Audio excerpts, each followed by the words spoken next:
All right, can anyone hear me?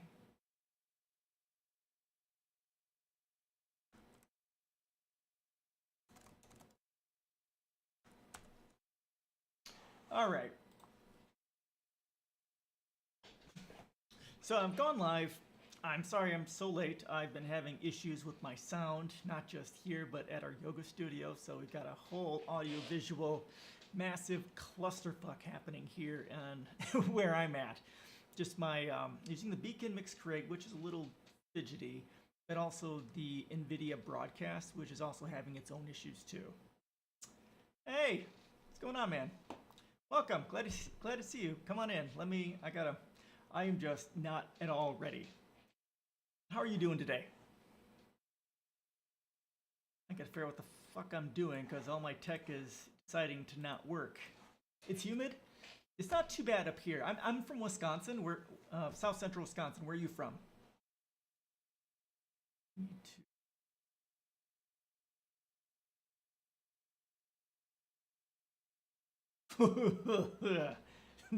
I bet it is. I bet it's humid. I was there for basic training in July of '92. Back in the day. Yeah, I sweat in places I didn't know I could sweat. It was it was an experience. Huge experience. Oh god. Yeah, I'm not at all. Can Okay. So yeah. Um I'm Free Anon. I do politics. This is my policy site. If you're interested, I have policies there, three phases, and I've been blogging about politics for about a little over a decade. All right, lots of blog posts on capitalism and resource-based economies there. On the stream, we cover the three C's: capitalism, coronavirus, and climate change, and then as well as some sustainable energy and future tech sort of things. Yeah, I should have started an hour ago, but my sound has not been working, and I'm not happy. Not happy. But I got something working. Yeah. All right, do you have any things you want to talk about in politics or something like that? I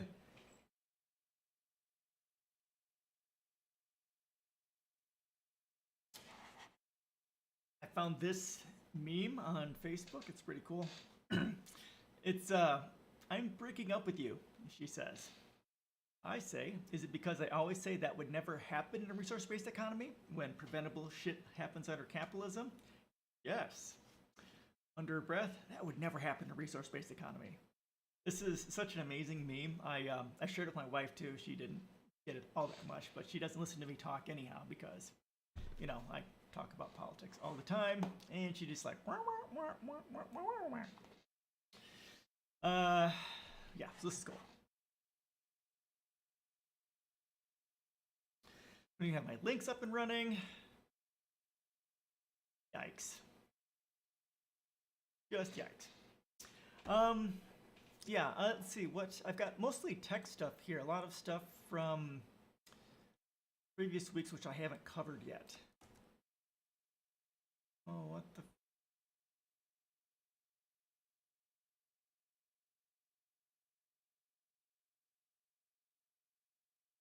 Way.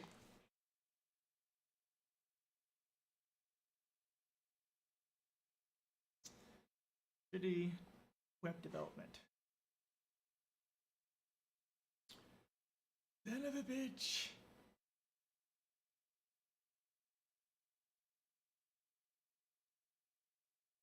All right, let's just go into one of these and let's see what happens here.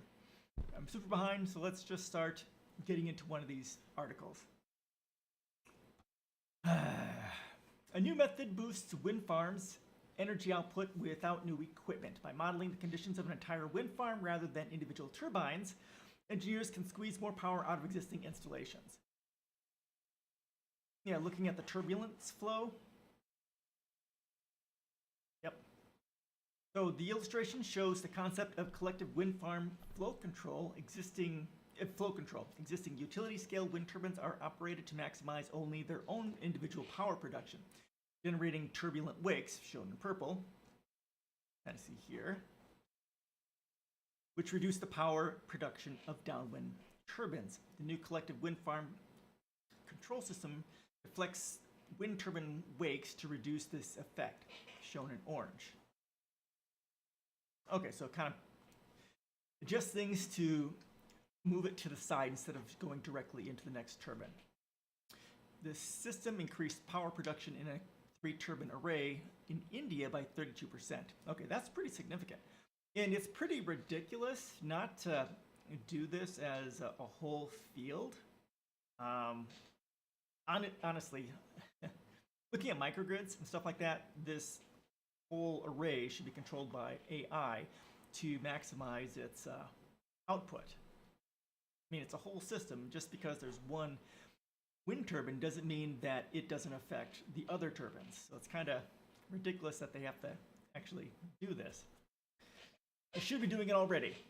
Virtually all wind turbines, which produce more than 5% of the world's electricity, are controlled as if they were individual freestanding units. In fact, the vast majority are part of larger wind farm installations involving dozens or even hundreds of turbines whose wakes can affect each other. And by the way, how is my audio for my mic? I can't hear it because my sound is borked. Yeah, I'll pull this up and see if I can listen to it. Yeah, I'll pull this up and see if I can listen to it. Yeah, I'll pull this up and see if I can listen to it. It's okay. Yeah, I'll pull this up and see if I can listen. Thank God. Okay.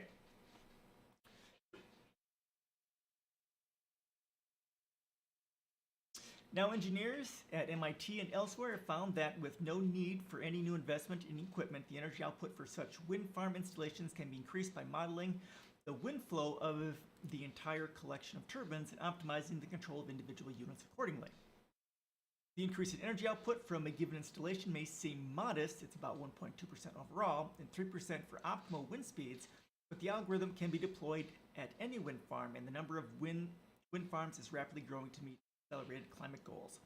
If that 1.2% energy increase were applied to all the world's existing wind farms, it would be the equivalent of adding 3,600 new wind turbines, or enough to power about 3 million homes, and a total gain to power producers of almost $1 billion per year, the researchers say. And all this for essentially no cost. Yeah, and this, okay, so I'll go and share my policies for environment and sustainability. I go into a lot about that.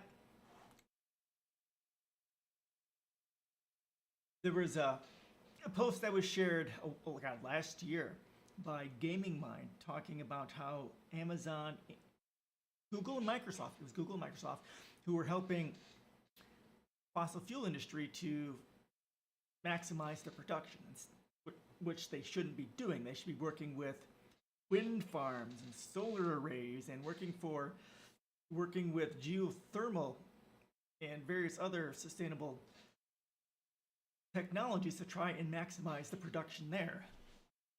And Google could have been doing this. Amazon and Microsoft could have been doing all of this, helping them to do that, but they aren't. Bastards. The research is published today in the journal Nature Energy in a study led by MIT Esther and Harold E. Edgerton, assistant professor of civil and environmental engineering, Michael F. Howland. Essentially, all existing utility-scale turbines are controlled greedily and independently, says Howland. The term greedily, he explains, refers to the fact that they are controlled to maximize only their own power production, as if they were isolated units with no detrimental impact on neighboring turbines. Again, it's thinking, not using structural thinking, systemic thinking, and that's the issue here. But in the real world, turbines are deliberately spaced close together in wind farms to achieve economic benefits related to land use on or offshore, and to infrastructure such as access roads and transmission lines. This proximity means that turbines are often strongly affected by the turbulent wakes produced by others that are upwind from them, a factor that individual turbine control systems do not currently take into account. From a flow physics standpoint, putting wind turbines close together in wind farms is often the worst thing you can do, Holland says. The ideal approach to maximize total energy production would be to put them as far apart as possible, but that would increase the associated costs. That's where the work of Howland and his collaborators comes in. They developed a new flow model which predicts the power production of each turbine in the farm depending on the incident winds in the atmosphere and the control strategy of each turbine. While based on flow physics, the model learns from operational wind farm data to reduce predictive error and uncertainty. Without changing anything about the physical turbine locations and hardware systems of existing wind farms, they have used the physics-based data-assisted modeling of the flow within the wind farm conditions to find the optimal orientation for each turbine at a given moment. This allows them to maximize the output from the whole farm, not just the individual turbines. Now, another part of this would be using the type of turbines, most likely vertical axis wind turbines, that can take advantage of the turbulence that comes off of the turbines that are nearby. I think some vertical axis wind turbines can very much take advantage of that, and that's really my preference. Vertical axis wind turbines. They're not as efficient, but they have a lower total cost of ownership, less efficiency, but they can also pull power from lower speed winds as well. Today, each turbine constantly senses the incoming wind direction and speed and uses its internal control software to adjust its yaw, vertical axis, angle position to align as closely as possible to the wind. But in the new system, for example, the team has found that by turning one turbine just slightly away from its own maximal output position, perhaps 20 degrees away from its individual peak output angle, the resulting increase in power output from one or more downwind units will more than make up for the slight reduction in output from the first unit. By using a centralized control system that takes all these interactions into account, the collection of turbines was operated at power output levels that were as much as 32% higher under some conditions. Yeah, and this is the result of capitalism. It's because capitalism is about separation, and that's how they think about each individual turbine. They're not thinking about the whole farm as an entire system. And that's, if we were in a resource-based economy, which is based on systemic thinking and structural thinking, not individuality and separation, at least in something like this, we wouldn't have this sort of a problem because everyone would be thinking in systems. Capitalism. In a month-long experiment in a real utility-scale wind farm in India, the predictive model was first validated by testing a wide range of yaw orientation strategies, most of which were intentionally suboptimal. By testing many control strategies, including suboptimal ones, in both the real farm and the model, the researchers could identify the true optimal strategy. Importantly, the model was able to predict the farm power production in the optimal control strategy for most wind conditions tested, giving confidence that the predictions of the model would track the true optimal operational strategy for the farm. This enables the use of the model to design the optimal control strategies for new wind conditions and new wind farms without needing to perform fresh calculations from scratch.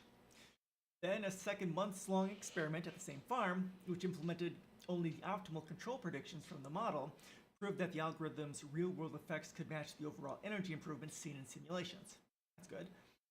Averaged over the entire test period, the system achieved a 1.2% increase in energy output at all the wind speeds, and a 3% increase at speeds between 6 to 8 meters per second, off 13 to 18 miles per hour. While the test was run at one wind farm, the researchers say the model and cooperative control strategy can be implemented at any existing or future wind farm. Holland estimates that translated to the world's existing fleet of wind turbines, a 1.2% overall energy improvement would produce more than 31 terawatt hours of additional electricity per year, approximately equivalent to installing an extra 3,600 wind turbines at no cost. This would translate into some $950 million in extra revenue for the wind farm operators per year, he says. So, okay, again, talking about capitalism and resource-based economies, right? So, again, they're talking about money, which is problematic. But in something like this, there would be projects that would be working towards maximizing the output of solar or wind or whatever. And as soon as there was something like this that can increase the efficiency of wind turbines, that would be uploaded to every single wind farm in the entire world to gain that sort of increase. But now what's going to happen is only the wind turbines that the people, actually the companies that own these wind turbines who know about this and have the money to pay for it will get access to it, instead of everything being open source and given to maximize the resource efficiency of the entire humanity as a globalized civilization. So sharing and cooperativeness like this would radically change the amount of energy we have globally. I mean, this can be done for everything. Every single method of energy production, of any sort of production at all. The amount of energy to be gained will vary widely from one wind farm to another, depending on an array of factors, including the spacing of the units, the geometry of their arrangement, and the variations in wind patterns at the location over the course of a year, of course. But in all cases, the model developed by this team can provide a clear prediction of exactly what the potential gains are for a given site. Holland says, the optimal control strategy and the potential gain in energy will be different at every wind farm, which motivated us to develop a predictive wind farm model, which can be used widely for optimization across the wind energy fleet, he adds. But the new system can potentially be adopted quickly and easily, he said. We don't require any additional hardware installation. We're really just making a software change, and there's a significant potential energy increase associated with it. Even a 1% improvement, he points out, means that in a typical wind farm of about 100 units, operators could get the same output with one fewer turbine, thus saving the cost, usually millions of dollars associated with purchasing, building, and installing that unit. Further, he notes, by reducing wake losses, the algorithm could make it possible to place turbines more closely together within future wind farms, therefore increasing the power density of wind energy, saving on land or sea footprints. This power density increase in footprint reduction could help achieve pressing greenhouse gas emission reduction goals, which call for a substantial expansion of wind energy deployment, both on and offshore. Okay, so yeah. This is still a good thing to do, but we should be concentrating on geothermal and tidal wave and stream for baseload power. And then we can use, actually another one would be high altitude wind turbines and power satellites. So those are the four we need to be concentrating on. Wind and solar, I mean, they're cheaper now, sure, so we can use it, but ultimately, I think the long-term cost of these, including batteries, is going to be significantly higher than these others, which are much more sustainable and providing base load instead of intermittent power. And if you want more of stuff like this, go to my Discord, my environmental channel. I've got a whole bunch of sustainable energy sort of things going on there, because I do a lot of reading and research on that. What's more, he says, the biggest new era of wind farm development is offshore, and the impact of wake losses is often much higher in offshore wind farms. That means the impact of this new approach to controlling those wind farms can be significantly greater. The Howland Lab and the international team is continuing to refine the models further and working to improve the operational instructions they derive from the model, moving toward autonomous cooperative control and striving for the greatest possible power output from a given set of conditions, Howland says. This paper describes a significant step forward for wind power, says Charles Menuvo, professor of mechanical engineering at Johns Hopkins University, who is not involved in this work. It includes new ideas and methodologies to effectively control wind turbines collectively under the highly variable wind energy resource. It shows that smartly implemented yaw control strategies using state-of-the-art physics-based wake models supplemented with data-driven approaches can increase power output in wind farms. The fact that this was demonstrated in operating wind farm, he says, is of particular importance to facilitate subsequent implementation and scale-up of the proposed approach. The research team includes Jesus Bas Casada, Juan Jose Peña Martinez and Felipe Paulo Larranaga of Siemens Gamesa Renewable Energy Innovation and Technology in Navarra, Spain. Nirai Yadav and Jasvipul Chawla at Renew Power Private Limited in Haryana, India. Varun Sivram, formerly of Renew Power Private Limited in Haryana, India, and presently at the Office of U.S. Special Presidential Envoy for Climate, United States Department of State, and John DeBerry at California Institute of Technology. The work was supported by the Massachusetts Institute of Technology Energy Initiative and Siemens Gamesa Renewable Energy. All right, so it's like a 1 to 3% increase over an entire farm. That's one, which is still more energy, less money, which is a good thing. Now, the question will be how many wind farms throughout the world are going to get access to this new modeling? All right, any questions, comments, suggestions on this before we move on, since I'm fucking hour behind? Go.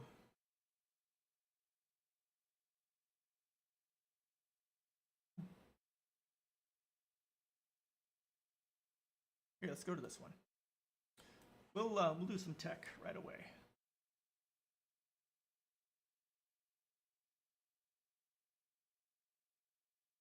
Oh, let me share this article too. I'm so flustered.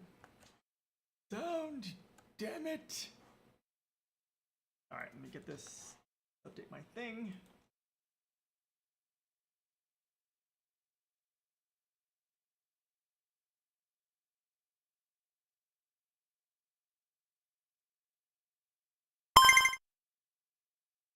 All right, next article. Google is teaching robots to think for themselves. Oh, that's not gonna go well. Giving a robotic assistant a broad-based understanding of how to be helpful at home or work isn't easy. The Google researchers are making progress.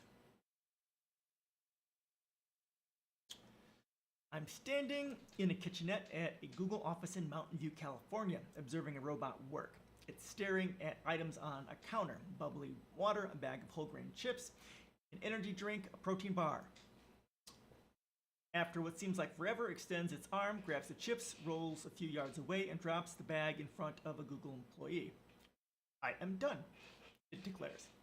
The snack delivery, which the bot performed during a recent press briefing, might not seem like a particularly amazing feat of robotics, but it is an example of the progress Google is making in teaching robots how to be helpful, not by programming them to perform a set of well-defined tasks, but by giving them a broader understanding of what humans might ask for and how to respond. That's a far more demanding AI challenge than a smartphone assistant such as the Google Assistant responding to a limited, carefully worded set of commands. Yeah, okay, let's watch this. Then once it gets there, it adjusts its view, it runs the language model again, and then hopefully selects that it will pick up these multi-ingredient chips. So the language model kind of out of the box understands that there's this order that first finding something and then picking it up, and then probably bringing it somewhere and dropping it off. This kind of falls naturally out of this language model. It has all this information about the world, sequences, anything like that. It also understands that the user asked for it, so bringing it to you is an appropriate response. And you can see how interpretable the system is. So if you look at the screen next to you, there are some options that are scored quite highly by the language model, like bring it to you, because it's vague, it's thirsty. In this fun game, look.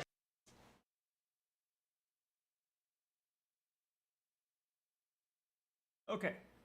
The robot in question has a tubular white body, a grasping mechanism on the end of its single arm, and wheels. Curly Bear, how you doing? Yeah, you're not too far late. I didn't even start till almost 3 o'clock because my fucking sound wasn't working. Oh my god, I'm so pissed. My stream is having issues, and then our yoga studio still isn't fixed for sound and video either, so it's been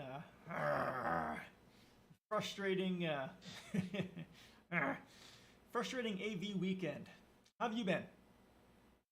I'm only on my second article, so you're in pretty early, considering. You're good? Awesome. Awesome.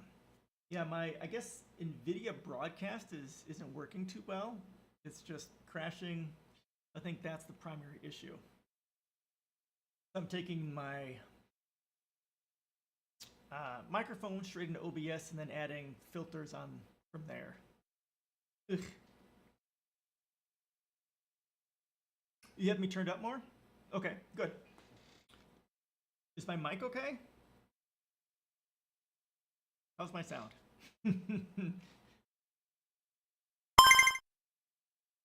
I can turn it up. I still have more room.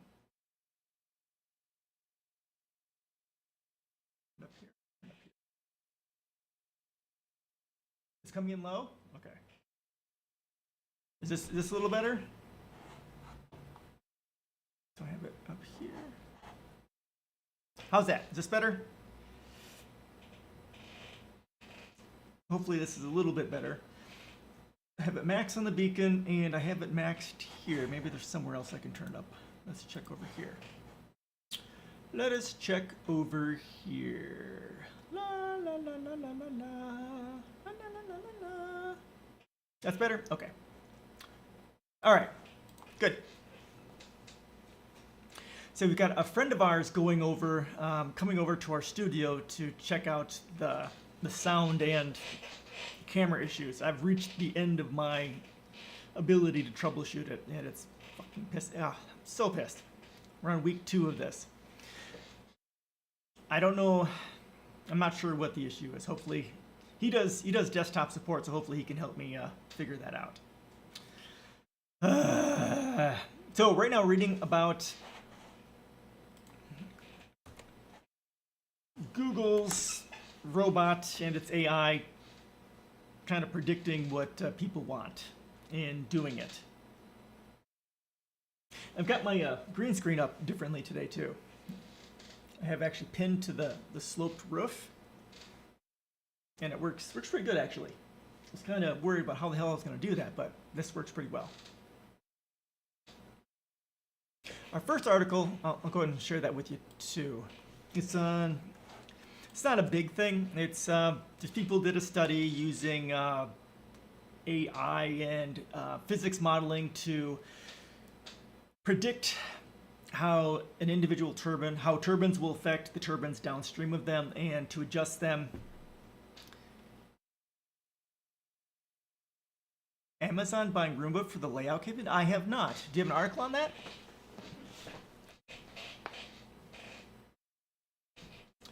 That's interesting. Yeah, Amazon's going to buy up everything. We need to nationalize, globalize Roomba, globalize Amazon. Oh, okay, that makes sense. Yeah, because they own Ring, right? So they can see outside your house, and then get the Roomba to see inside your house, right? Bastards. Then they have the Alexa, so they can hear what's going on there. Sneaky. They have all that data on one house. And if hackers can get into that, they would know exactly how best to start stealing everything from houses. Yeah.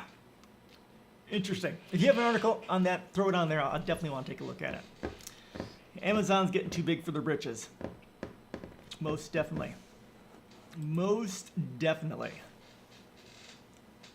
I don't know if I have it in here to nationalize them. I haven't quite gone, or not nationalize them, but globalize them. I don't think I have. I need to, where would I put that? Like Amazon, Google. Oh, there we go. All right, cool. We'll pull this over here.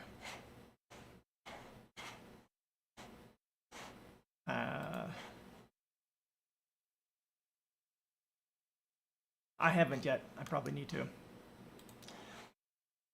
All right, let's see what we got here. Amazon's buying Roomba vacuum maker iRobot for $1.7 billion. I really want to get one for my office up here.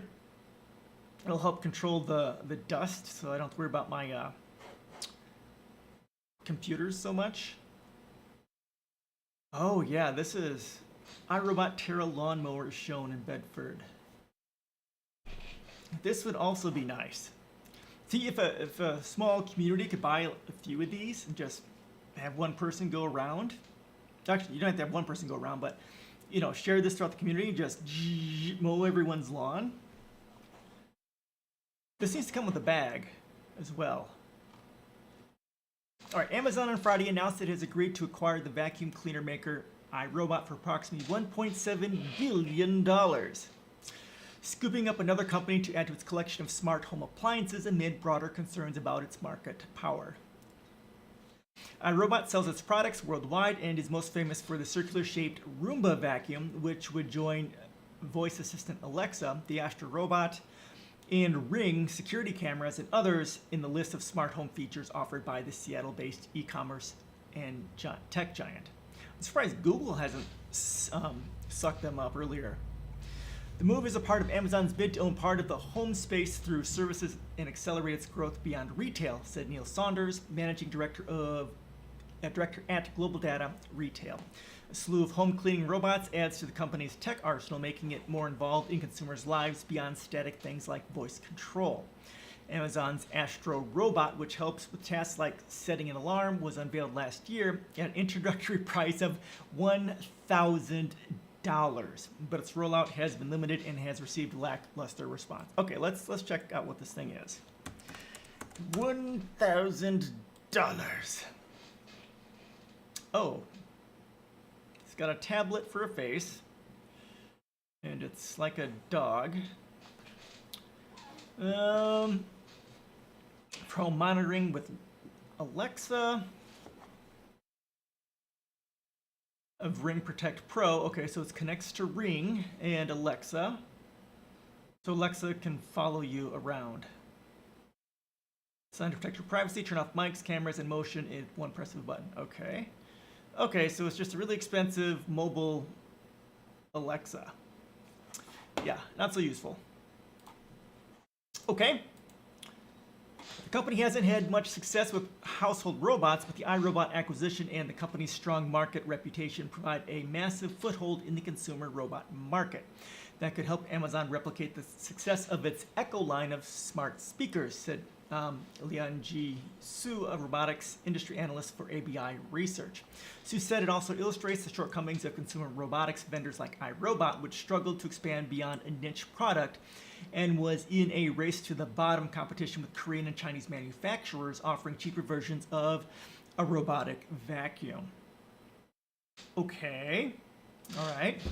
On Friday, iRobot reported its quarterly results. Revenue plunged 30%, primarily on order reductions and delays, and the company announced it was laying off 10% of its workforce. Yikes. Amazon said it will acquire iRobot for $61 per share in an all-cash transaction that will include iRobot's net debt. The company has total current debt of approximately $332.1 million as of July 2. The deal is subject to approval by shareholders and regulators. Upon completion, iRobot CEO Colin Engel will remain in his position. $332 million, they could just buy it, the company, and just pay off all the debt. Easily. That's just like pocket change for Amazon.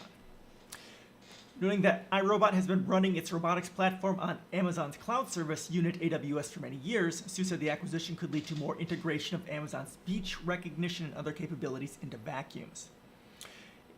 Oh yeah, they could set up the Roomba as another Alexa. Okay, that would make sense. If they can get that to multitask, that could be useful. In midday trading, iRobot's shares rose 19%, Amazon's were down 1.4%.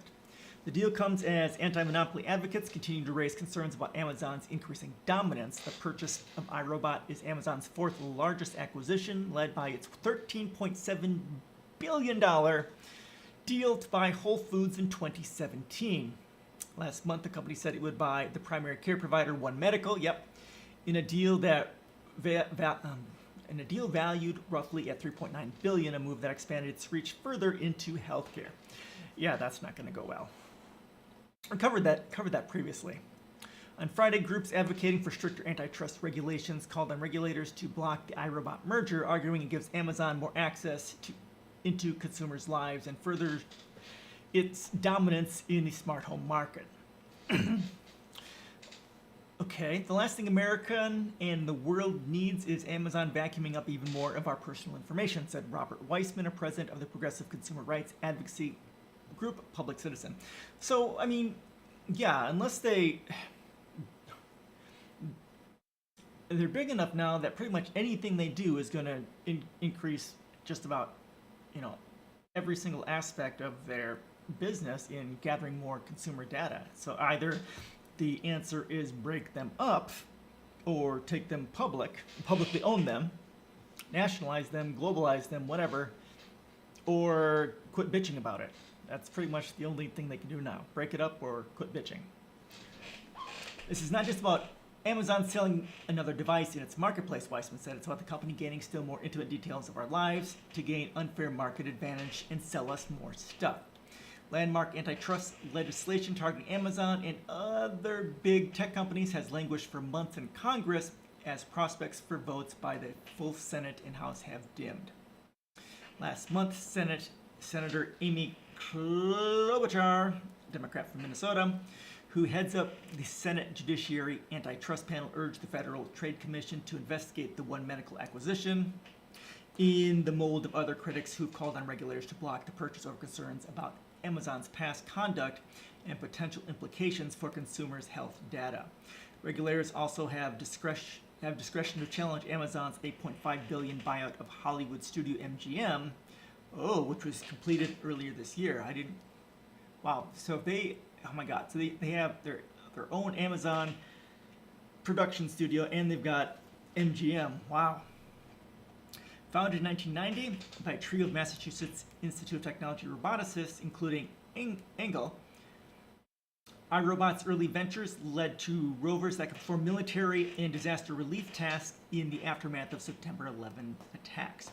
Profits from defense contracts allowed iRobot to experiment with a variety of other robots, producing some duds and one huge commercial success, the first Roomba, introduced in 2002, which pioneered the market for automated vacuum cleaners. The company spun off its defense robotics division in 2016 to become almost exclusively a seller of vacuums and some other home robots, such as the Brava robotic mop. It planned to launch a robotic lawnmower in 2020, but backed off, citing problems tied to the pandemic. A robotic lawnmower would be awesome. That would be huge. Huge. All right, cool. Thanks for sharing that. All right. We'll go back to Google and their robot. Here's a picture of it. Woo. I'll go back up here. That's what it looks like. That's from a press thing that they did. Way down. Okay, we're here. All right. So the robot in question has a tubular white body, a grasping mechanism on the end of its single arm, and wheels. The fact that it's got cameras where we have eyes is a certain anthropomorphism, but mostly it seems engineered for practical functionality. It was created by Everyday Robots, a unit of Google's parent company Alphabet. Google has been collaborating with its robot-centric corporate sibling on the software side of the challenge of making robots useful. I would too. I definitely would. Actually, what I do for lunch now is one of two things. I'll have a smoothie, or I'll have my steamed chicken and vegetables and a sweet potato. That's what I'm doing currently. Yeah, that'd be nice. I mean, there are robotic chefs out there right now for like 30 grand, which, I mean, if you're rolling in that sort of dough, you could do that, have it make everything, but it's primarily aimed at, restaurants and stuff like that. And there's a robotic chef as well, another one. I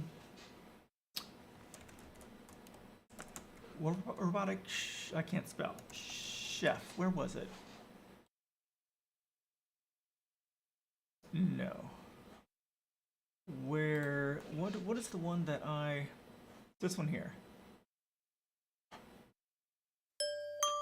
Yeah, this is the one I've seen. Loud. All right, that's super loud.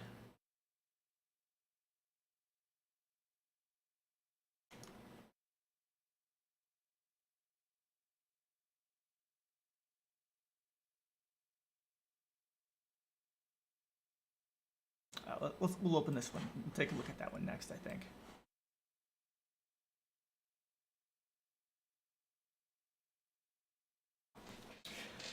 Let's see. Google has been. This research is still early and experimental. Along with tasks such as finding and fetching items, it also includes training bots to play ping pong and catch racquetballs. You're not supposed to catch racquetballs, you're supposed to hit them. A squadron of everyday bots hanging around at Google's robotics research lab. And now Google is sharing news about its latest milestone in robot software research, a new language model called PaLM-SACAN. The PaLM stands for Pathways Language Model. Developed in collaboration with everyday robots, the software provides companies robots with a broader understanding of the world that helps them respond to human requests, such as bring me a snack and something to wash it down with. And I spilled my drink, can you help? That requires understanding spoken or typed statements, teasing out the ultimate goal and breaking it into steps and accomplishing them using whatever skills a particular robot might have. Yeah, that's some difficult stuff. Google software breaks down human requests into component parts and decides what steps to take given a particular robot's capabilities. Bring me the rice strips from the drawer. The user has asked for a snack from the drawer. I will go there and bring a snack. Go to the drawer, open the drawer, pick it up, and bring it over. Yeah. Tearing it down into individual steps. Good. According to Google, its current PaLM-SACAN research is the first time that robots have had access to a large-scale language model. Compared to previous software, the company says PaLM-SACAN makes robots 14% better at planning jobs and 13% better at successfully completing them. Google has also seen a 26% improvement in robots' ability to plan tasks involving 8 or more steps. Oh wow. Such as responding to, I left out a soda, an apple, and water. Can you throw them away and bring them, and then bring me a sponge to wipe the table? Okay. Not coming soon to a home near you. Though everyday bots have been performing useful work such as sorting trash at Google offices for a while now, the whole effort is still about learning how to teach the bots to teach themselves. In the demos we saw at the recent press briefing, the robot performed its snack retrieval duties so slowly and methodically that you could practically see the wheels whirring in its head as it figured out the job step by step. As for the ping pong and racquetball research, it's not that Google sees a market for athletic robots, but these activities require both speed and precision, making them good proxies for all kinds of actions that robots will need to learn how to handle. All right, we'll go ahead and watch this one. How Google is training robots. The system has to perceive and understand to be able to respond fast enough. We made sure that the robots are now we have an unfair advantage compared to people they were versus 2006. In this Have you played ping pong? When I grew up, we had a ping pong table in our house, and it's something I really enjoyed playing. I even had one of my friends buy me a fairly expensive paddle for it. It's a lot of fun. I did a lot of ping pong and tennis, and then racquetball. My father and I used to play tennis every summer, at least once a week. Then we got into racquetball later on for a few years. Good stuff. My knees, my body aren't as young as they used to be. It's one of those things where also once you play racquetball, we had one too in the garage. Okay, cool. It was very good. Although I was the baby playing it. Okay. Yeah. For us, I played with the Chinese style, the Chinese hand, where the paddle is down like this instead of up like this. Yeah, it was pretty good. You get some really, I do miss it. It'd be nice to be able to play that more often. It'd be good to teach my daughter too. Yeah. The last time I played was actually, I was in Belarus when I played. My one of our very close friends and her husband, we got to spend time with them, and they played a lot of ping pong. So I got to play with them, which was awesome. And we also played a little bit of tennis too. So that was, God, 2000, how long has it been? 2005, 2008, 9. Yeah, it's probably been over a decade since I've been there and since I played anything like that. Long time ago. Need a bigger house. Google's emphasis on robotic ambition over getting something on the market right away stands in contrast to the strategy followed by Amazon, which was already selling Astro, a $999 home robot, on an invitation basis. In its current form, Astro only does a few things and doesn't amount to that much more than an Alexa security camera gadget on wheels. When my colleague Jared Newman tried one at home, he struggled to find uses for it.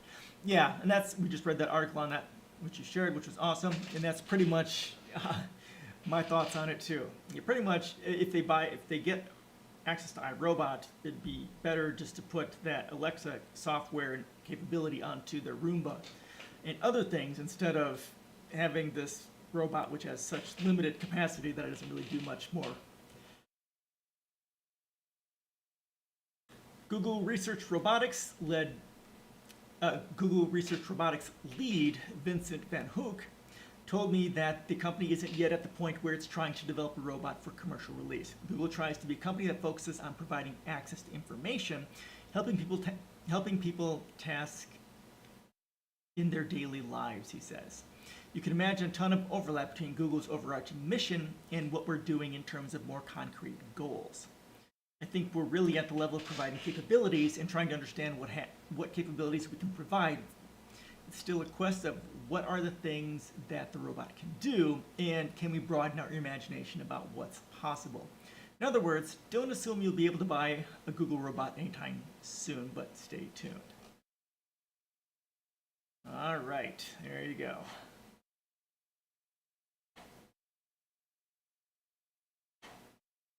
All right, here's the robot chef.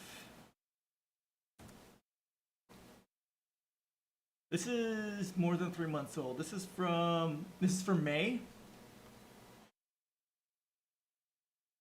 Did I throw this in chat? I don't think I did. I'll throw this one in chat. And this one in chat.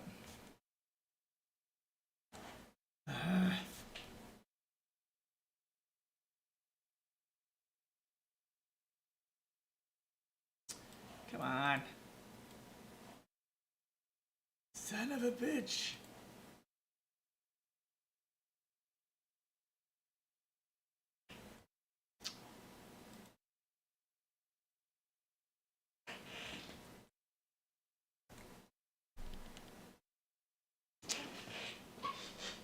Hans Ritual, how you doing? Welcome back. How you doing today?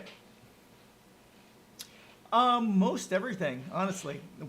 I've written about this a bit in here. Cabs, trucking, food making, service industry. I mean, pretty much just about everything that isn't creative is going to be automated. Well, that could be. I mean, as AI models get more and more more and more sophisticated, it's quite possible, right? You could have you could set up like an AI to find you the sort of articles you're interested in, and then it could create an AI avatar that you like, and then it can stream the information that you want and read it. Yeah, so that's possible. That's very possible. Although I think that'll be limited more towards straight information dumping, like a news program, whereas the actual creativity or personality-based stuff are going to require real humans. We're still going to stream. We're still going to, do some sort of media, but AI won't be able to replace humans in that aspect. But they definitely will be able to replace us in more, automated methods, more automated forms of media. Yes, exactly. Yep, that's a part of my policy is UBI, and in the link I just shared, my capitalism and resource-based economies Q&A from December 2020. That's one of the main things I talk about there: the upcoming AI and automation apocalypse. Masses in the next decade or so, there's going to be so many things that are going to be automated. We've got, especially with Tesla really hammering the AI for automated trucks and automated cars. There are going to be fleets of those out there, and millions of people are going to lose their jobs. We're already seeing the kind of shift towards more automation. Like Walmart is getting rid of most of their checking lines. It's a grocery store, and they're having self-check things.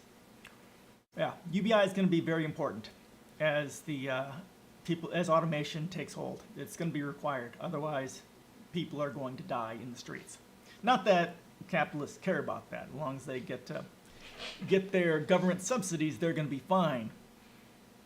But if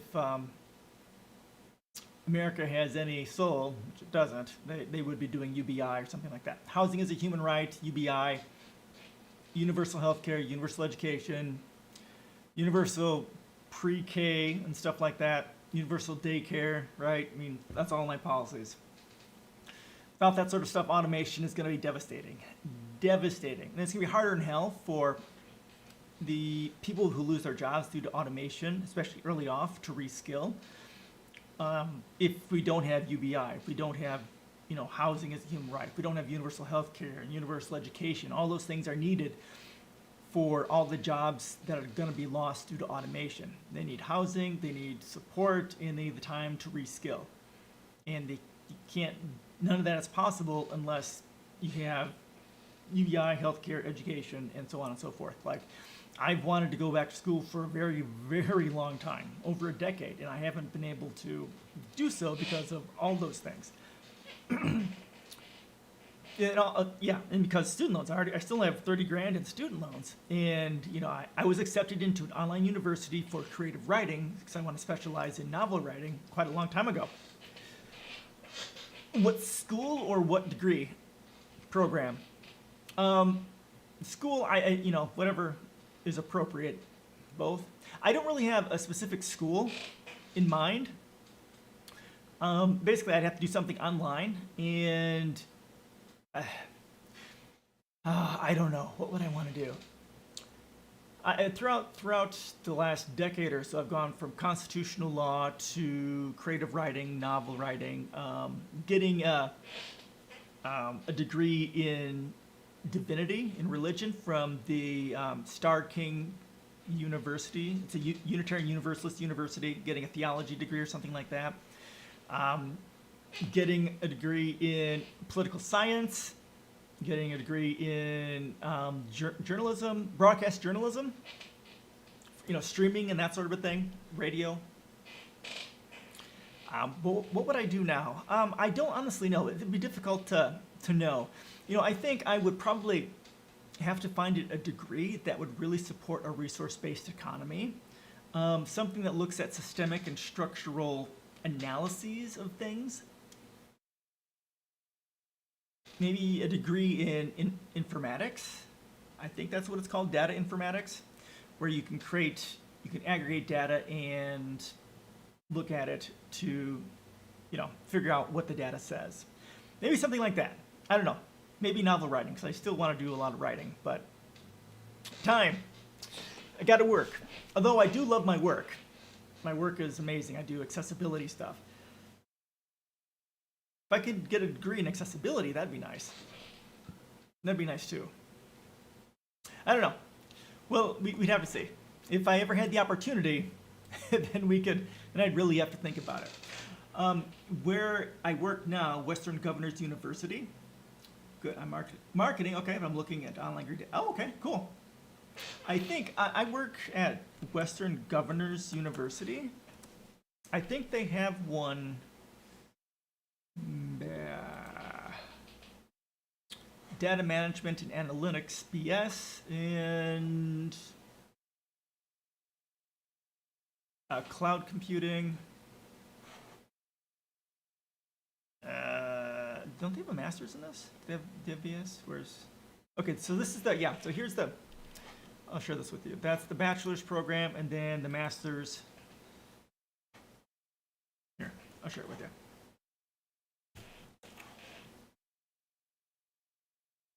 They have a master's in data analytics as well. Yeah, so there you go.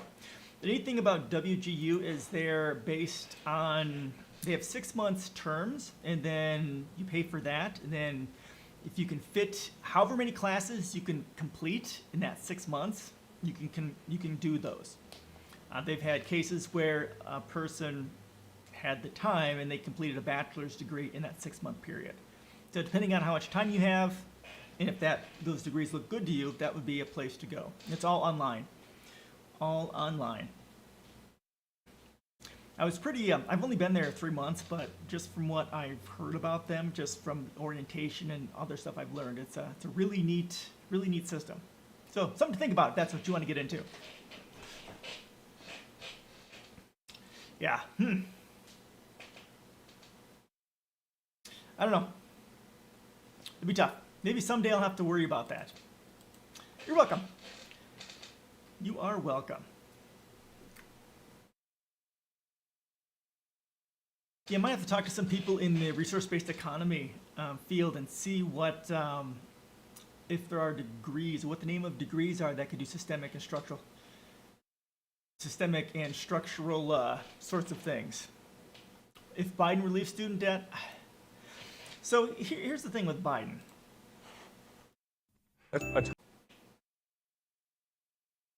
Who's this? Who is this? Oh, you clipped it. Okay, from James from the internet. He's got my name. You tell him to give my name back. Bastard. Well, if he does, that'll be a good thing. If he relieves all of it, well,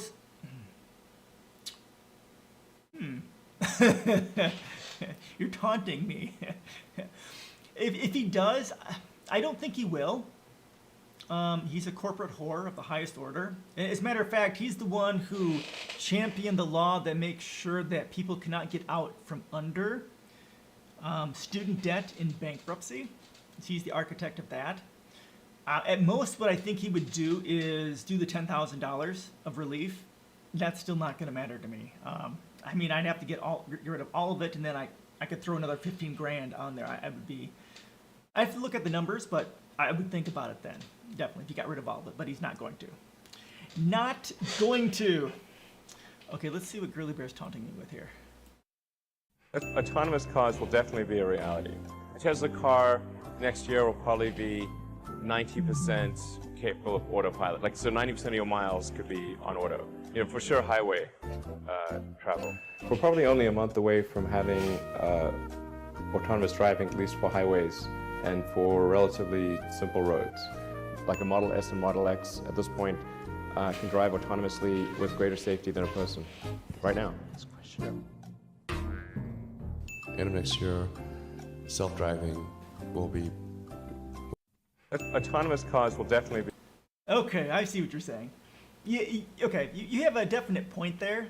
It's always like, well, currently it's not like well, could be a decade away. It's like fusion. It's always that technology that's 20 years away. Yeah, it's gonna take some time before we have fully autonomous driving. Like, you know, we're talking a decade here for something like that. So the next few decades, it's AI and autonomous vehicles are going to be a huge thing. It's just going to take a while. Much like they showed there. Well, it's not really that hard. I mean, they're doing it. It's just they have to increase the sophistication of it. I mean, they've had a car run into a house or some shit. I don't fucking understand how that's a thing. I mean, there's a solid thing there. Your sensors can detect there's a house there. You should probably not run into it. Some of it is, I think, over-reliant on the GPS, over-reliant on the mapping, and not also taking into account what the sensors say. There's people there and there's a house there. Maybe I shouldn't go that way. I mean, you think? But yeah, driving does have a lot of variables in there, and people are unpredictable. and they catch on fire too, right? They've had several of the Teslas catch on fire because the batteries and heat and stuff like that. Yeah, that's problematic. Problematic. At some point, we'll have batteries that we won't have to deal with that. In Discord, in my in the Discord in this the environmental thing, I share a lot of links and mostly videos, but some links to articles on sustainable energy and stuff like that. So there's a lot of neat stuff coming when it comes to batteries that might get us out of the lithium ion stage into something that's a little more sustainable, but also less likely to catch on fire, because it would be horrible to die like that. Horrible. Someday autonomous stuff will come, but it is not this day. Perhaps in a decade. Okay. Next robot here. I'll share this again. I'll share this again. It does, right? It's like mashed potatoes and tomatoes, right? Yeah, I'm not into tomatoes. Tomatoes, like tomato sauce is fine, but I got a texture issue with this. Sort of with just eating, ugh. Mix it together might be okay. It does look super gross. Let's see. R2D2 robot chef imitates human eating process to create tastier food. Cambridge scientists say robot is capable of tasting and checking whether balance of flavors is right. Oh, that's pretty neat. It can taste it and check whether the balance of flavors is right. That's pretty neat. Interesting. To help it map human taste, the robot assesses 9 variations of scrambled egg and tomatoes at 3 stages of the chewing process. Okay, this is scrambled eggs, not potatoes. But still, gross. Okay, this is for May of this year, so it's definitely a few months out. The culinary robots are here not only to distinguish between food which tastes good and which doesn't, but also to become better cooks. A robot chef designed by researchers at Cambridge University has been trained to taste a dish's saltiness and the myriad of ingredients at different stages of chewing, a process imitating that of humans. So if they can get this to go really good, if someone says that they really like a food in a restaurant, that they could save that profile, like this is a great way to make it, so they can save that to the profile for the person, so that the next people that are going to make them this dish, they can take those ingredients and the way that they made it and, use that for every single time a robot makes this dish, so that the person can always get it the way that they like it.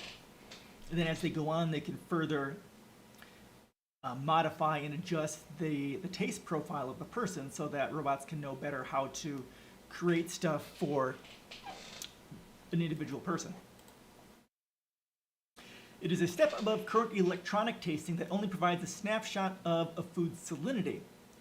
Replicating the human process, researchers say, should result in a tastier end product. If robots are to be used for certain aspects of food preparation, it's important that they are able to taste what they are cooking, says Gregor Sochaki, one of the researchers from Cambridge's Department of Engineering. The concept of tasting as you go, checking whether the balance of flavors is right in a dish's cooking process, is a critical approach, according to researchers, as the human perception of taste relies on saliva produced during chewing and digestive enzymes to decide whether the food is enjoyable or not. Okay, let's watch this and see what they say.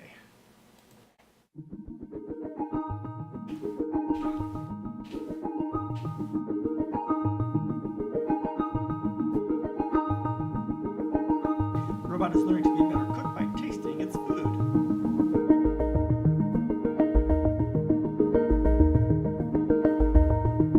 A team of Cambridge engineers trained the robot chef to test the saltiness of its food at different stages of the chewing process, imitating a similar process to humans. The taste as you go approach significantly improved the robot's ability to quickly assess the saltiness of food.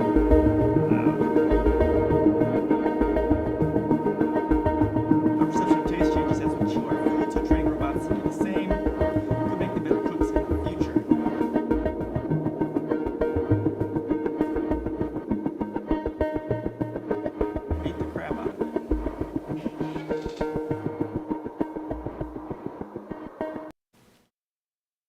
All right, to map human taste, the researchers trained the robot chef to make omelets.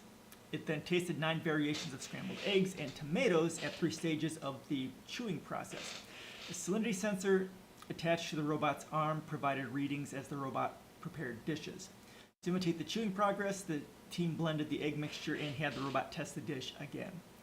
So Chucky says it can do much more than just say a dish is too salty or not salty enough. For example, it's capable of deciding whether more mixing is needed or other ingredients. In the end, it's just a single sensor, which wouldn't be able to do 2 different ingredients normally, so Chucky told the BBC. But thanks to chewing, we see all the different changes through the mechanical processing. The robotic arms looked similar to those in a car factory, so Chucky told Radio 4's Today program, but were made smaller and more affordable to be used in a variety of kitchens, such as chain restaurants. But was the robot able to help with the cooking at home too? It's definitely possible, but that's probably a few years away, so Chucky said. Looking ahead, the researchers hope to teach the robot to adapt to an individual's taste, such as preferring sweet or oily food, and become an essential part of households. Dr. Mohammed Chugtai, a senior scientist at the domestic appliances manufacturer Beko, who worked with Cambridge University researchers, believes the technology will play a major role in homes in the future. The result is a leap forward in robotic cooking, and by using machine and deep learning algorithms, mastication will help robot chefs adjust taste for different dishes and users. Yeah, exactly what I was talking about. Okay, here's another robot one for you. Let's see what else we got here. Any more? Let's move you way down here.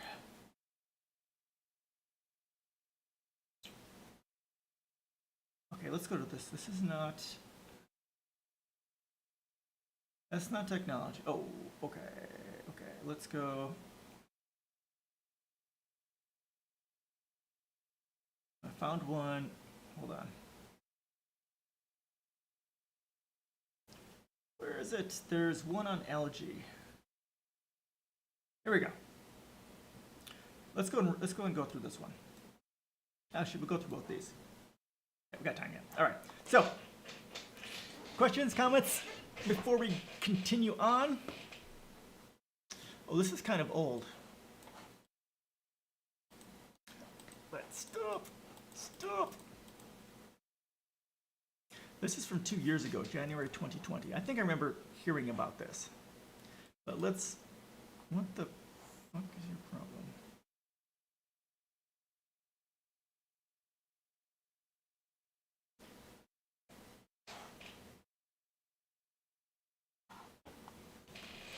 All right.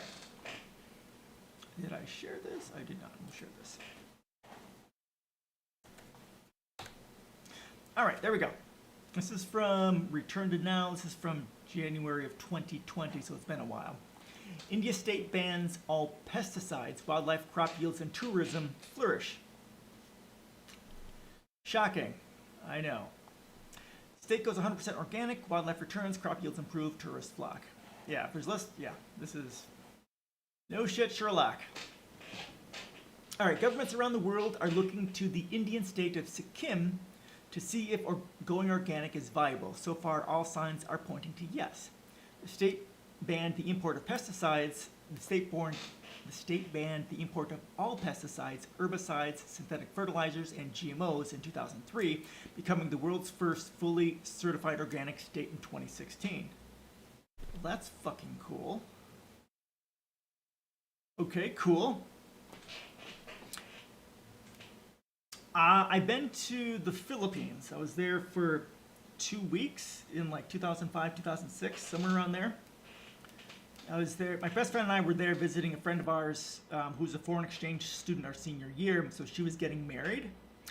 It was cool. It was hot as fuck and humid as hell, which I hated. But like you go anywhere, the people were amazing, and we were very fortunate that the family that we were there to visit, they were very well off. And so were their friends, so we got to see some pretty unique, pretty cool things. So they're actually Chinese Filipino, so they're Chinese, but they live in the Philippines. I think that the family runs Purina. They're the Purina distributor for that area. So yeah, we got to spend time with them. They arranged for my best friend and I to meet with Master Von Yao, I think his name is. It's either him or his father, or no, it's his father or his grandfather was a Shaolin monk, I believe. And then my best friend and I were in martial arts, so we got to practice with him. I got to practice with him for 2 weeks, and my friend got to practice with him for 2 months, which was amazing. Amazing. It changed. He showed us a short form of a form that was mantis, snake, and dragon, I think it was. It completely changed my martial arts style after that, so that was awesome. Got to see a cockfight, eat some foods. It was pretty cool. It was pretty cool. People were great, but it was hotter than hell, humid as hell. I did not like that at all. As a matter of fact, when we first got there, our hotel didn't have hot water, and I cannot take cold showers. I hate cold water. So we moved shortly after that first night. Fortunately, one of their friends did own a hotel there, so we got to stay in a nice hotel that had hot water, so that was nice. I guess most places don't have hot water. It's a significant luxury over there, in the Philippines at least. So yeah, it was cool. It was cool. The food is very different, but it was nice. People were great. Yeah, good stuff. But that's it. I have not been to India or anywhere around there. Yeah, I couldn't. I'm not awake until I've had my shower.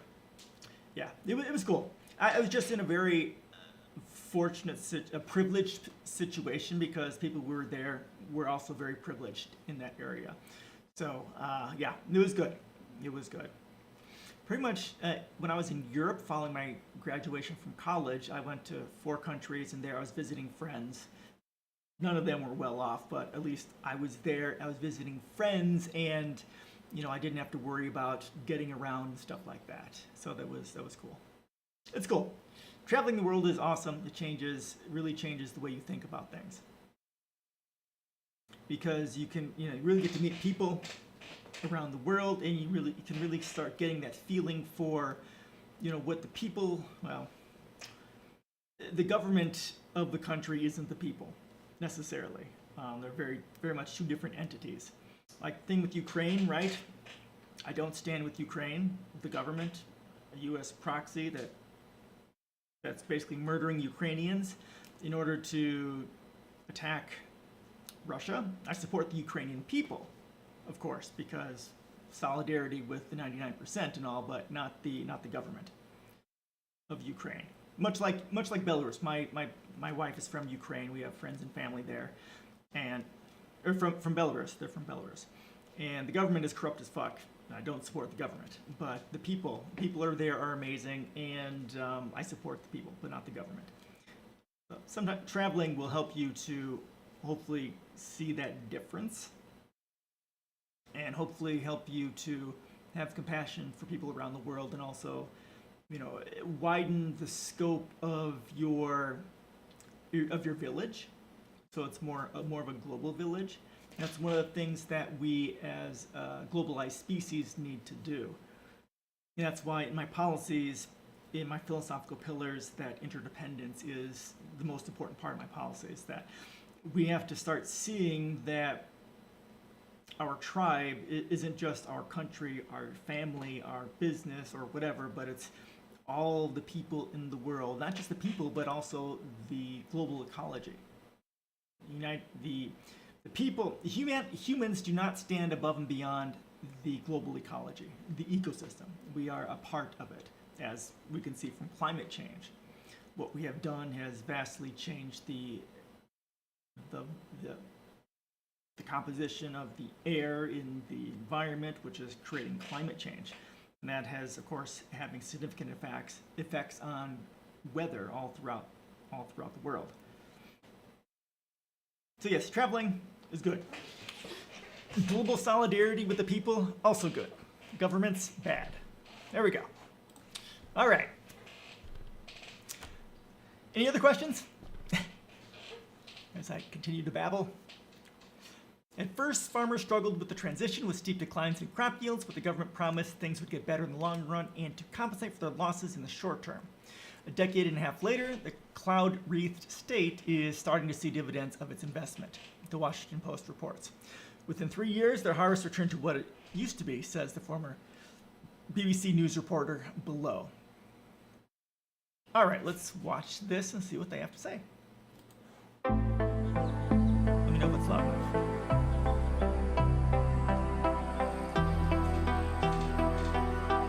Every single farm in the state, Sikkim was declared as India's first fully organic state in 2016. The Sikkim government first announced its plan to ban pesticides in 2003. Farmers were not convinced.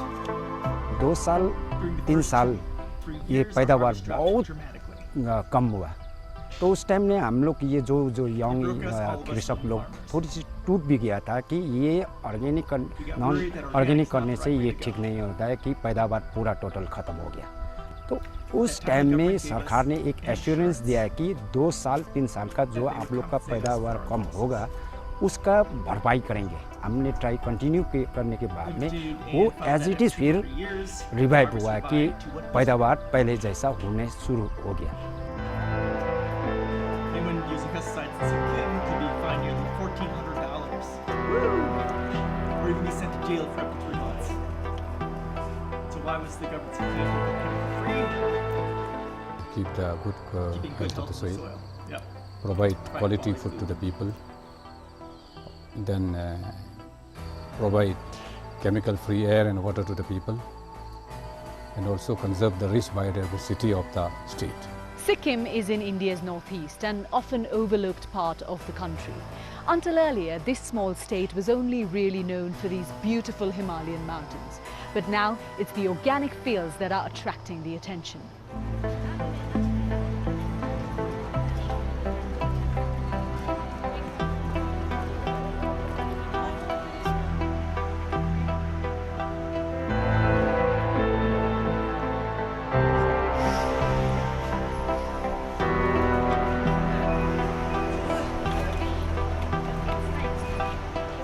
Captions are out.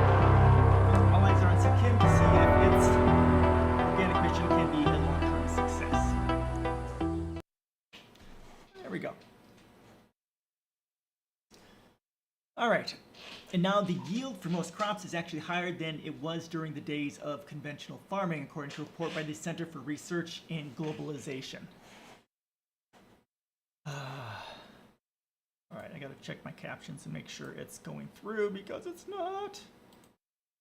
Mike, is that what it is? It's Mike, yes. Mike, what day is it? Okay, well, I guess we'll see what happens. Fruit yields are up 5%, and the state's cash crop, cardamom, has increased a whopping 23%. That's in part thanks to rebounding pollinator populations. Since pesticides have disappeared, wildlife of all sorts are reportedly returning. The region boasts 500 species of butterflies, 4,500 types of flowering plants, and rare wildlife like the red panda, Himalayan bear, snow leopards, and yaks. The tourism is also on the rise, increasing 70% since the state went all organic. Tourists travel from far and wide to see the natural beauty and bounty of the Kingdom of Sikkim, which became an Indian state in 1975. Okay, captions are back. Good. Anyone caught using pesticides in Sikkim could be fined $1,400 or spend 3 years in prison. That's $1,400 is one thing, but 3 years in prison. Yikes, they're not fucking around. Why does the government take organic agriculture so seriously? To keep the good health of the soil, provide quality food to the people, provide chemical-free air and water to the people, and also to conserve the rich biodiversity of the state, Sikkim's agriculture secretary says in the video above. The densely populated country of India has had to learn the hard way what industrial agriculture does to the river, soil, air quality, and general health of its people. The government of Sikkim wants to try another way. The government of India plans to replicate the organic model in Sikkim in other parts of the country, according to the BBC report. This is awesome. I need to probably add this to my policies, a link to this, because this is a large-scale test of what it means to go organic. This is cool. Super cool. All right. Nope. No. Questions, comments, suggestiones before we move on. I had this sitting in my queue to read for a while. When is this? July. This is from July. It's about a month ago. Anything? Anything?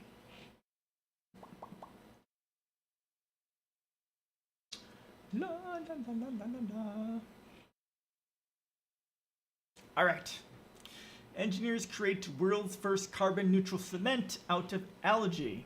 Cement production currently accounts for 8% of global carbon emissions. This I'm curious about. A team of engineers has developed a way to make sustainable concrete by adding living organisms to the mix. The method is not only carbon neutral, but could even prove carbon negative because the material is able to sequester carbon and store it within the concrete. The challenge, the building and construction sector is responsible for a big chunk of global carbon emissions. A lot of those emissions come from the production of cement, which is the second most consumed material on the planet behind water. Cement produces emissions in two main ways. One is through the chemical reactions that occur when sintering limestone and other materials to make clinker, a key component of cement. The other comes from using fossil fuels to heat up kilns to very high temperatures. Cement production releases massive amounts of carbon dioxide, other greenhouse gases, and particulate emissions into the atmosphere, but it results in the world's most widely used building material, concrete. Cheap, familiar, and reliable, concrete will likely remain the construction industry's preferred material for years to come. That's why many researchers have been experimenting with ways to make concrete more sustainable, such as by using alternative materials or trying to capture carbon dioxide during the production process. But it's proven very difficult to make eco-friendly concrete at affordable prices. Microalgae may be the key ingredient. When you look at the oceans from space or a plane, you're likely to see vast swaths of bright turquoise water. These are blooms of algae called coccolithophores. Coccolithophores are single-celled microalgae. These tiny organisms are covered in microscopic plates made of calcium carbonate, the material that forms the shells and skeletons of many sea creatures. When shedding these plates, coccolithophores not only make the ocean's surface appear turquoise, but they also send massive amounts of carbon to the deep ocean. After all, carbon is one of the main elements of calcium carbonate. Calcium carbonate is also a key component of limestone. The researchers behind the new cement production method, led by a team at the University of Colorado Boulder, use coccolithophores to grow calcium carbonate and turn it into a limestone alternative with which it's possible to make concrete. Okay, cool. Like normal limestone, this alternative still needs to be heated and therefore releases carbon into the atmosphere, but it takes a far lower toll on the environment, considering it doesn't need to be quarried. In the process of growing, it sequesters at least as much carbon from the atmosphere as is produced while making the concrete. Another benefit, these creatures produce calcium carbonate quickly, which means the supply can be ramped up. So one thing I would be questioning about this, so not questioning, but something they could potentially do to improve this, like there's self-healing cement, which uses bacteria of sorts. I wonder if they can use both the algae and the bacteria to help create self-healing cement as another way of increasing the efficiency of cement that we make. Come on, this needs to scale. All right, I don't think I can make this any bigger, so you guys. All right, let's check out this video. We will be adding a New York City to the planet every 30 days for the next 40 years. We produce more concrete on the planet than any other material. It touches every single person's life on a daily basis. The production of building materials involves industrial processes that have a lot of carbon emissions, yes, but also other types of particulate emissions that can really negatively impact air quality. What we're doing in the laboratory is not only making things lower carbon, we're actually making building materials that have negative carbon footprints. We've demonstrated that we can create or really grow concrete-like alternatives that look and feel and behave exactly like concrete. The difference is that they're grown and they exhibit low to zero carbon emissions. Nature, I believe, has figured out solutions to all of our problems. And we just have to pay a little bit more attention. Many of our current projects really focus on utilizing algae as a resource. We're really taking a look at algae in a wide variety of different algal species and asking ourselves the question, what materials can be made from algae?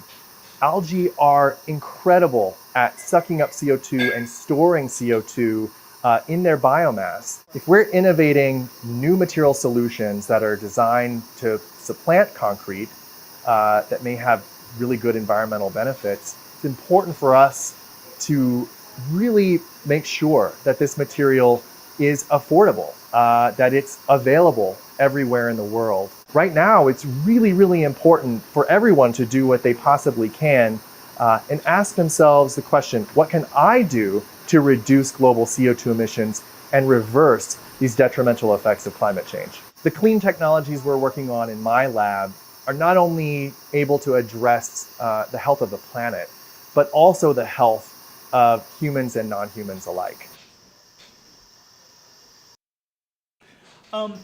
Not directly.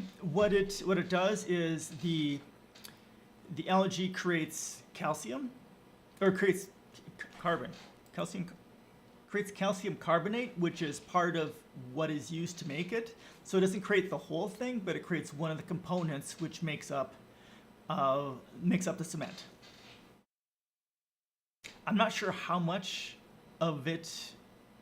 Let's check.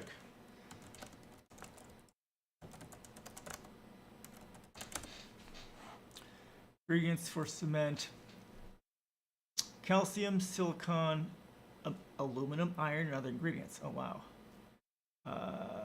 Limestone, shells, chalk, or marl, air, water, sand, and gravel. Let's see. So 10% cement, 20% air and water, 3% sand, 40% gravel. This is called the 10, 20, 30, 40% rule. So it's only, what is this? Okay, so concrete is, okay, so, all right, I'm not sure. Let's go back here. Let's take a look at this.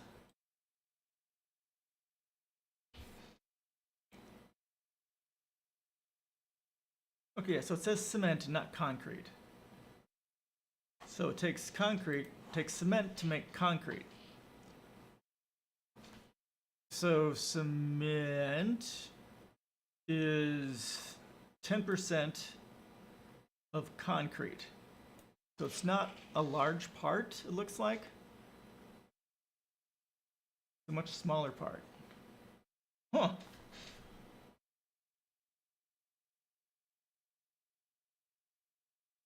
Okay, what's the difference between cement and concrete?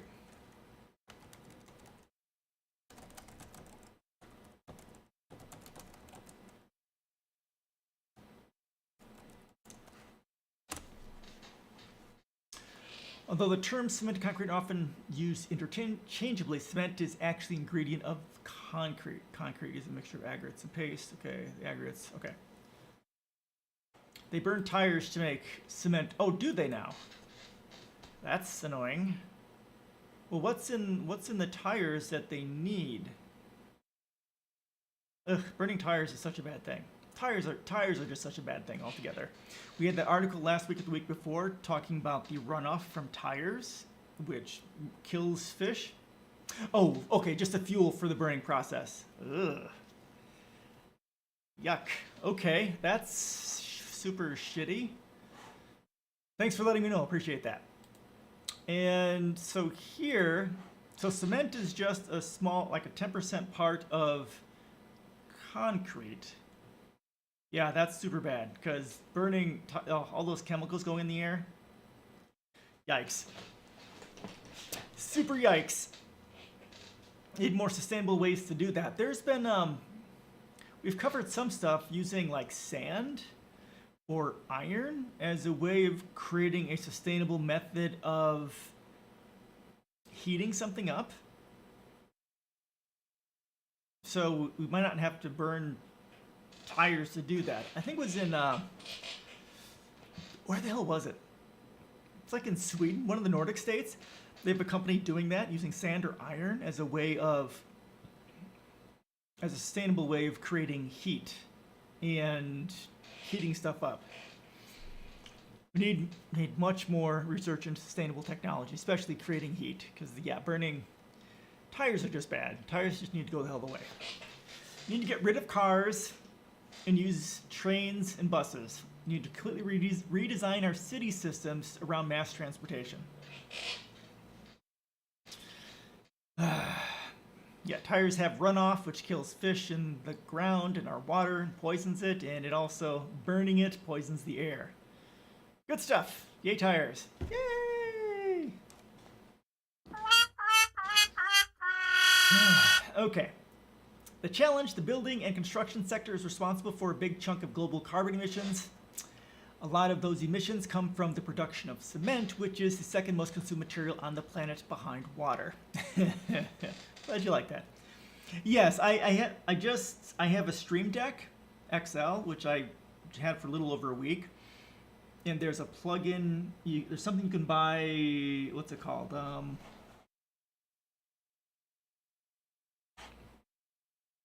Hold on, Voice Mod, I think. I saw on an XL, a Stream Deck XL video on different plugins you can use. So right now I've got this, that.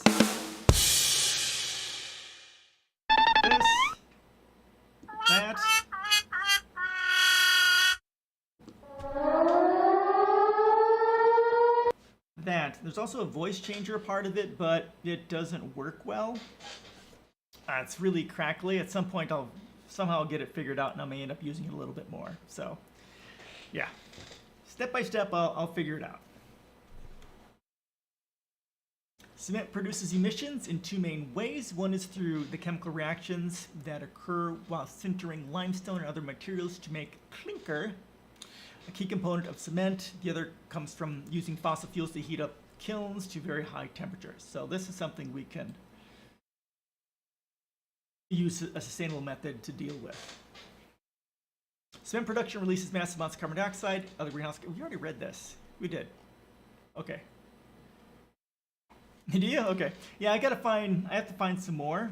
Actually, I have a whole bunch of Keckmates, how you doing? Welcome. The export of the U.S. political culture to the rest of humanity. Yo, fuck yeah, dude. U.S. imperialism is horrific. Yeah, U.S. bad.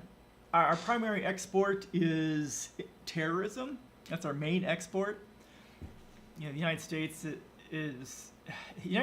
isn't a country. We're a corporal plutoligarchy, whose primary export is terrorism. Yeah, not just cultural terrorism, but actual terrorism. I mean, what's going on in Ukraine is part of our terrorist, the overthrowing of governments, funding, Al-Qaeda, ISIS, the Taliban, and so on and so forth. I mean, also the pure terrorism of invading as well. Political culture of you guys hasn't reached us too. Oh, where are you from? Yeah, it's hard to. Orange Revolution happened so long time ago in Ukraine, but no one's seen. Yeah, I didn't really. Denmark. Okay, yeah, you guys, those Nordic countries over there are somewhat of a different thing. You're from Belgium. Okay, cool. I'm from the U.S., the South Central Wisconsin, in that area, but the Nordic countries are very interesting. They're somewhat of an anomaly within Europe. They have very strong eco-humanistic values, and I would very much like to move there so I can have actual freedom. It'd be nice to move my family there someday. How's Belgium for U.S. influence? United States is, for some day, for no reason at all, our Pride Parade is in English, racially segregated, using U.S. terminology like POC. Okay, MENA, black. Really? That's not good. That's not good at all.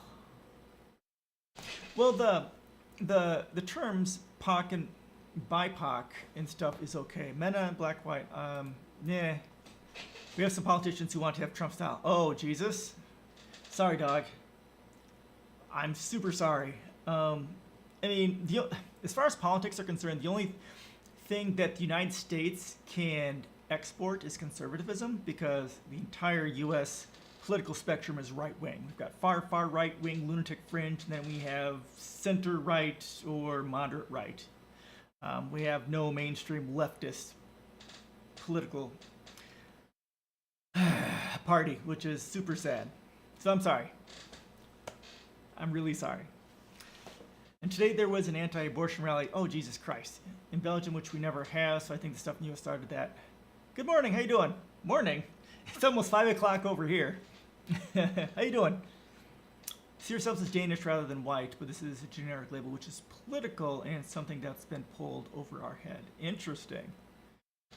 Interesting. Okay. Yeah, the U.S. in its reach politically and through the media is it's infectious, unfortunately, and it's not a good thing. It's very difficult to combat that because of the. You just got up? Oh, it's 11:30. Okay, so you're okay. It's 4:30 here, so that's 8 hours ahead. So you're in Europe somewhere. Somewhere along the Belarus line. Somewhere over there. So I think they're 8 hours ahead, too. Still Germany, son of a bitch. I didn't remember. Yeah, you're in that area. Cool. It used to be TV shows only in music, but the encroachment of everything is just overreaching. U.S. movements and activists have a scary amount of power. Yikes. Eastern Denmark. Okay. Yeah, I'm sorry. It's hard to subvert the U.S.'s influence within a monetary system. Because the primary value system there is separation. The primary value system is competition. And the United States is one of the best countries when it comes to competition because, terrorism is our primary export and overthrowing countries and that sort of thing is kind of our bag. So, and our political pressure and our media gets out there and it ends up destroying countries.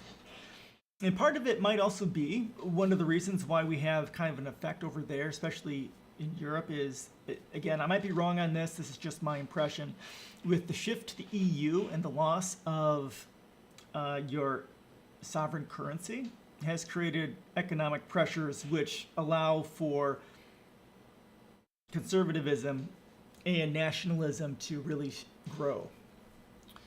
The U.S. have also attracted the best minds in the world, the creative brain. Okay, in the next week there were some bands with relations to Hammerskins. I had not heard of them, some American terrorist group to play here, but got canceled. So far, the U.S. Yeah. I feel you, dog. I feel you.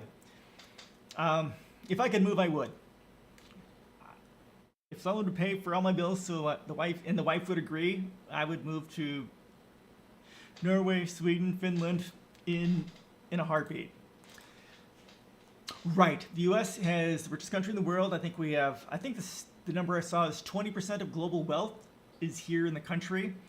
And we have the highest level of income inequality in the developed world. The latest number I saw was 475 to 1, whereas like Japan is like 11 to 1. It's a huge disparity in the highest to the lowest. And if you look at my policies here, in the introduction, the books you need to read, the first two books, the spirit level and the inner level, specifically talk about how if you give these authors the level of inequality in a country, they can basically predict a shitload of things. So lowering inequality is the most powerful thing to prevent almost every problem that we have. I think the best solution is to be loyal to where you are and fix the issues where you are. The whole world can't be on the run for the problems. There are like 100 million people who want to live in Denmark. We are 5 point. Yeah. No, definitely true. Definitely, you have a definite point. You can't support 7 billion people in Denmark, or even, all 4 of the Nordic countries there. Well, so I wouldn't say to be loyal to where you are, but yes, fix the issues where you are, definitely. So there's of course that saying, think globally but act locally. That's kind of the way I would rephrase that. One of the key things is, for my policies, is interdependence. Think global and interdependent, but don't be nationalistic. Don't be proud of your country. Don't support your country. Support the people of the world. We need solidarity with all the people of the world, the 99% globally. And like I was saying earlier, the governments are the problem, right? I don't support the Ukrainian government. I don't support the American government. I don't support the Belarusian government, but I do support the people. And I want to be in solidarity with the people, those of us who are exploited by the 1% who control the governments and the militaries engaging in, terrorism globally for fun and corporate profit. So that's how I would kind of rephrase it. Think globally, think interdependent, but yes, work locally and try and fix things. Good point. Good point. And so one of the things that I would do, and I talk about my policies here for environment, and I'll go and share this. I'll share this too. There's 5 books you guys need to read. The first 2 talk about inequality. This talks about economics, and these 2 talk about inequality. Oh, thank you so much for the follow. I appreciate that. And The New Human Rights Movement. Please, dear God, read this. It is an amazing book. These talk about inequality and how inequality also can be a predictive factor of all the problems we have, but also how we can fix it. We have a huge amount of cultural heritage, which is really enriching and amazing to see. I think it contributes to the world in a positive way, so I would not want to give it up. Okay. Well, I mean, there isn't, again, there doesn't have to be a tie between nationalism and culture, although cultures obviously kind of are typically found within a national border, but they aren't always. So cultural, supporting your culture, I can understand. But just try and see the separation between nationalism and culturalism. So nationalism, by virtue, separates us, right? So if we are separated by nation states, by these invisible lines, we are not cooperating. Nationalism creates separation, which means we are competing against each other. That's the core issue. And if we're separate and we're not cooperating, then we're exploiting each other. I have this 9-minute post which talks about the issues of that. Nationalism is a disease of capitalism that we need to destroy with an absolute prejudice. That's why when I talk about politics, it's about the issues of capitalism, of which nationalism is a disease of, is a symptom of, and shifting to a resource-based economy. One of the primary things that is required for a resource-based economy is declaring all of the resources of the world as a common heritage to all of humanity. Not one country, not one person, not one business, city, or whatever, but to all of humanity, which in effect would destroy all nation states, all borders. With the current dominant culture, I don't think a huge unification of humanity is desirable. Starbucks and subpar fast food joints everywhere. So the issue there is the profit motive, right? The issue is to create the cheapest possible food that will murder as many people as possible, and then profit off it. That is a value disorder that comes from capitalism, right? Because the only value, and I talk about that in my post that I just shared, that the only value system that capitalism has is profit, no matter the cost. So that cost for the cheap junk food is murdering people. It's diabetes, it's obesity, it's, you know, all these other metabolic diseases that we have because it's the cheapest thing to do and it makes a lot of profit. That is a value disorder from capitalism. And that would go away if we were not competing, but if we were cooperating. Because if we were cooperating, then it would be more about what is best for humanity and what is best for the natural world. Not about how do we murder people and make profit off it, right? It's a values system disorder that comes from separation. That is part of humanity's terminal disease, the disease of separation, of which profit is a part of which nation states are a part of, right? Yes, yep. I've always lived in the U.S. without separate borders. How do you maintain the many cultures of the world and preserve them? Do you think the world would be starved of inspiration? Oh, God, no. Okay, so cultures exist outside of borders. Like I said, nation states typically contain a lot of cultures, and some are. Oh, thank you so much for the follow. I appreciate that. But culture can span over national boundaries. They're not. You know, there's no rigid border where your culture can't leave, right? The United States exports its culture all around the world, right? You can still preserve your culture, even though there are no national borders or city borders or any sort of borders like that, because the culture exists there locally, and you just keep the culture there. That's all you have to do. You promote it, you save it, you teach about it. Within Germany, there are no borders, but we have lots of cultures. Right.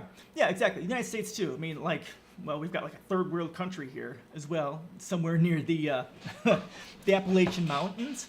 That area, it's pretty much a third world country.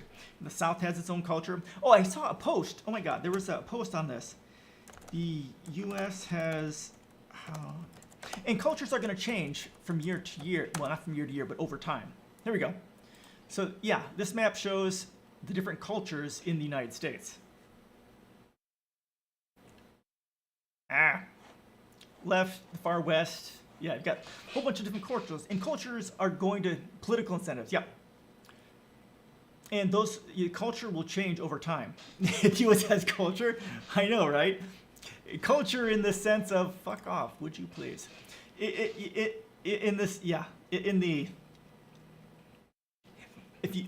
you ignore capitalism and the horrors that we inflict upon the world, we do have culture. Yeah, changes will happen slowly as social pressures, and changes happen as political pressures, as resource pressures change. Like what the United States was 100 years ago is very different than we are today, and that's the same for all the cultures in these areas. I can understand you don't like nationalism when you have very little culture to be proud of. Yeah, fair. Yeah, but it doesn't stem from that. I mean, it just stems from the horrors of capitalism, of inequality, of the disease of separation, of which being a citizen of the United States does make me keenly aware of. And as I've gotten into politics, I've become much more acutely aware of the privilege that I have as an American. I'm an American male, middle class, college educated. I was in the military, so that gives me some privilege too. So I have a whole lot of privilege that I have from being in this country and winning kind of a birth lottery. I wasn't born to a family that was impoverished and stuff like that. So I'm very fortunate. Unlike many people in this country and many people in this world. But yeah, nationalism creates, the problems that we have in Russia, or in Russia and Ukraine, that's all about nationalism. The U.S. is trying to maintain its capitalistic, imperialistic hegemony globally by taking down Russia. Yeah, and if we didn't have borders, if we were one globalized civilization, that wouldn't be happening. We had nationalism for hundreds of years. Yep. We've had it for much longer than that. National Romanticism happened in Denmark in 1800 after we lost the Napoleonic Wars. Napoleon, yep. Nationalism is the product of having a common culture. It's not really. I mean, there's an aspect of culture and moral system. There are aspects of that, but nationalism is primarily a product of scarcity. So nationalism is about resource. It's about resources. It's about resource competition. I mean, I've got some stuff I'm going to write about this, but I've got an infographic talking about this. Really, nation states, city states, even just the concept of a tribe. We're talking about going back to the Paleolithic and the Neolithic. It's that shift from hunter-gatherers to farming and herd domestication. It's that shift that brings about private property, patriarchy, violence, poverty, inequality, classism. It's that shift from something that we spent billions of years being very good at, hunting and gathering, and then shifting to farming, which means we shifted from relative resource abundance to significant resource scarcity, and that is what created everything. That transition over several thousand years. So that's what creates, tribal states, competition, war, and violence. That's where it all comes from. We have a lot in common with Sweden, but been at war many times. It's our old arch enemy, not anymore. It's just okay. Yeah, and that's because of resources, right? Fighting over resources, fighting over of which land is part of. But U.S. culture, Northeast colonies, South slavers, yet Midwest cowboys, West Coast unlucky gold miners. Yeah, yep. There's definitely a lot of that. Most definitely. I mean, yes. A lot of bad things about U.S. culture, racism, slavery, and all that, all sorts of stuff like that. Definitely. Maybe I'll tell you what. I'll show you guys this if I can find it. I have that. Where is my? Actually, I'll bring that up. I'll bring up my infographic on this if I can find it. Back farther. Danny Trejo, how you doing? Welcome. How you doing today? Where are you? Okay, you're not here. Let's go over here. No? Politics, yes. I'm looking for an infographic I made talking about scarcity, but how do you solve the human innate need to belong? We are social creatures. Yes. Need a tribe. Yep. Yeah, no, that's right. So you can't really solve the belonging aspect because belonging is a part of our evolutionary psychology. It's a part of our evolutionary psychology, being tribalistic, right? That isn't an issue per se. It's about adjusting humanity's definition of what tribe means. It's increasing the scope of tribe. It's not of one culture, one city, one state, one continent. We need to adjust our definition or understanding what tribe is to encompass the entirety of humanity as a globalized civilization. And that's why in my policies, interdependence is the most important part of it. Interdependence, here in my 8 philosophical pillars for peace, if you throw away everything and just keep this is the most important part right here. Interdependence. Humanity is interdependent with itself and also interdependent with the natural world. This is what we need humans to understand. This right here. This is kind of, this is, what is that? I call this the focus layer. This is the conceptual layer, and this down here is how it happens. I'm far left. I identify as a green, but I consider myself much farther left than that.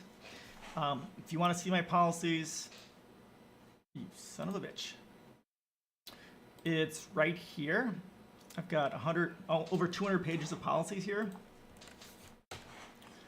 And my blog here, I blog about resource-based economies and capitalism here. Yes, I identify as green, yep. Even though yeah, they don't have any power here, but that's the way I typically vote.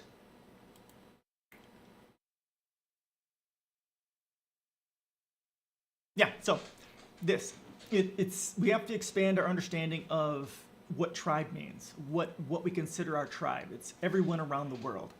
That's how we need to do that. And so a lot of that will come from our education system, teaching these pillars, teaching interdependence, teaching, a person is interdependent with ourselves and interdependent with the rest of humanity, right? And interdependent with the rest of the natural world. We don't exist outside of the natural cycles. We are a part of it. There are far leftist aspects too that are very racially based. Economic freedom fighters in South Africa is a great example of this, and Green parties in Europe strongly dislike white people. Okay, sure. Yeah, I mean, no party is going to be perfect. Again, my policies generally are farther left than some of the Green Party. So yeah, I mean, you can look at that stuff. I wouldn't consider Green far leftist. They're I think moderate left because of the racial issues you have. I mean, like you're Confederate, so we good or what? Probably not. Depending on if you're from the U.S., then that's a bad thing. I mean, there's going to be racism in a lot of places, and racism is created because of nation states, because of competition and stuff like that, which is why we need to get rid of nation states so we can cooperate. Instead of competing against each other, we need to cooperate. I mean, that's very difficult to do within capitalism because capitalism exists off competition, exploitation, violence. That's why we need a value system change like what I have here. Interdependence, humanity. These natural world, these are the three most important things we need to teach our children, which need to be taught in our schools. Then from there, okay, bye, have a good day. And then as we teach our children stuff like this, then things will change. So part of interdependence and humanity is teaching solidarity. Now we can start to work on eliminating bullies by teaching our children solidarity and having our children stand up against bullies together. We can end that sort of stuff because then our tribe, right, our children and their explanation of, or their understanding of tribe is each other, can help solve a lot of problems. What if we remove nation states and the racism, religious feuding still exists and beyond its removal? It's not. And what you'll find if you look at the level of inequality, if you study inequality, that the racism is driven by socioeconomic pressures, primarily economic pressures. Right? In places where there is low levels of inequality, racism goes down, religion goes down. And actually, I wrote a giant post on that kind of topic, looking at religion. And at the end of this post, I talk about religion specifically, that if you're going to get to a world beyond religion, you have to destroy inequality. And it's only going to be really capable of doing in a resource-based economy, where there are no nation states, where equity is a primary driver, where interdependence and cooperation is a primary philosophical pillar for existence.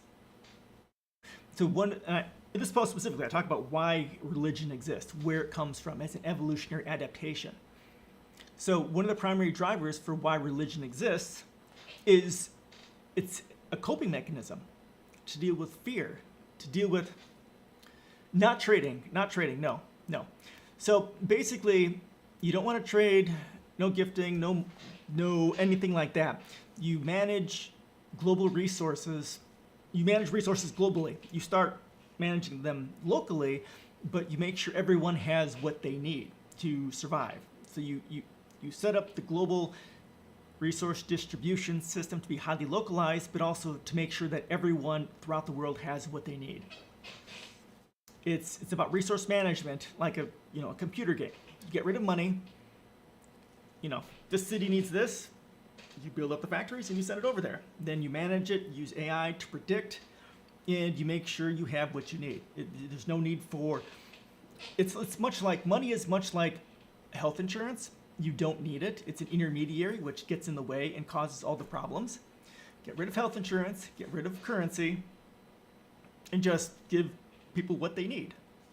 If you want to read more about that, I've got a shitload written about resource-based economies on my blog. You can start here. This one links to all my other posts, almost all of them. It links to my Cancer of Capitalism post, which is the first one I wrote, and it gives the links to other ones that you'll want to read. Productivity and motivation, how will it work, competition, housing, employment, and so on and so forth. It's all in here. So once you declare global resources as a common heritage to all of humanity, oh, and if you want to see how this might come into being, that's what this post here is. Two-part post. Well, if we have a global government, let's say the politicians at the World Government Summit in Dubai 2022 were to lead to bad things, how to prevent resource scarcity. Okay.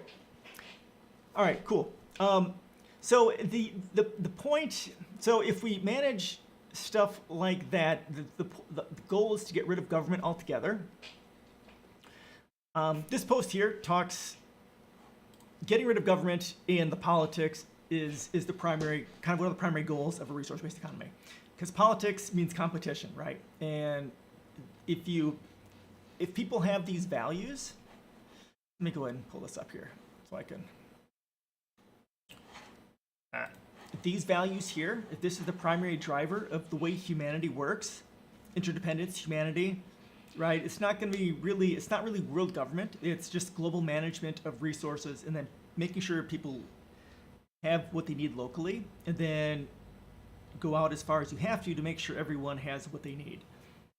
Now, there will be some points where there will be humans who will have to make decisions, but then we'll be looking at possibly doing a giant poll to see what everyone thinks. But I think that's going to be far less likely a thing, just because decisions will be left primarily to the experts in their fields as they are modified and contained within these values. These values are needed for anything to not go bad. Interdependence, humanity, natural world, and then sustainability, education, equity, justice and compassion, right? And science and technology.